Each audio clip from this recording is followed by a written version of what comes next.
curiosité du tournoi de Wimbledon. Le plus prestigieux sur grasse est l'un des plus importants au monde. Un grand chelem à la portée d'un petit nombre de privilégiés.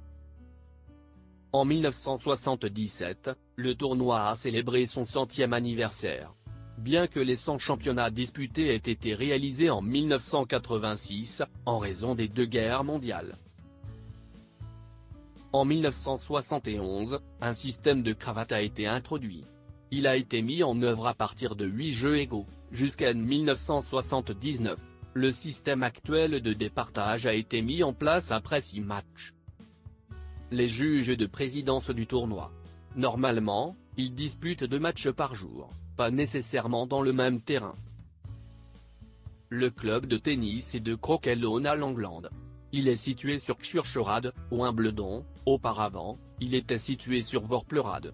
Il ne compte que 375 membres actifs, y compris les partenaires honoraires, qui sont les champions des célibataires du passé.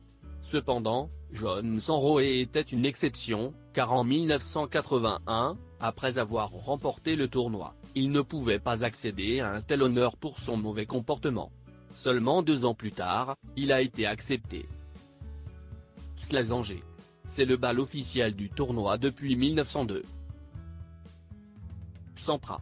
Il l'a également obtenu à 7 reprises, mais non consécutivement, de 1993 à 1995 et de 1997 à 2000, comme Ranzo qui l'a remporté entre 1880 à 1886 et 1889.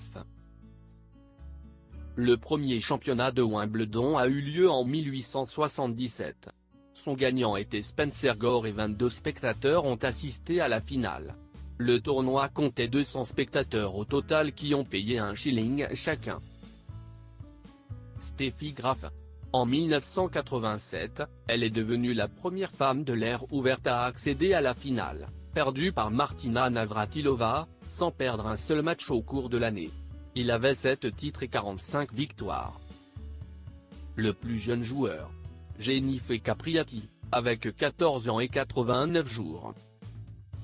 Martina Navratilova. Il a obtenu le titre à 9 occasions entre les années 1978 et 1990. Arthur Ashe. Il fut le premier homme noir à remporter le Knight Single Championship en 1975. Jamie Connor et Kriever. Un couple de petits amis a obtenu le titre de célibataire, dames et messieurs, en 1974.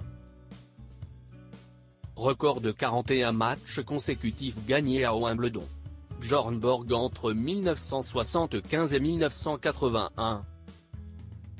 Le Borg suédois a remporté Wimbledon 5 années consécutives. Le Britannique Ranzo l'obtint 6 ans de 1881 à 1886 et Martina Navratilova égala ce record de records l'ayant obtenu entre 1982 et 1987. Le plus long jeu de l'histoire. L'Américain John Isner et le Français Nicolas Mahut ont eu besoin de 2 jours pour compléter son match de la première ronde de simple du tournoi de 2010. Avec 11 heures, 5 minutes et 23 secondes et 183 matchs disputés entre le 22 et le 24 juin, est devenu le parti le plus long de l'histoire, qui a d'ailleurs gagné à Isner. Le précédent record avait 2 joueurs américains, Gonzalez et Pasarell, en 1969, qui ont joué un match du premier tour qui a duré 5 heures et 12 minutes.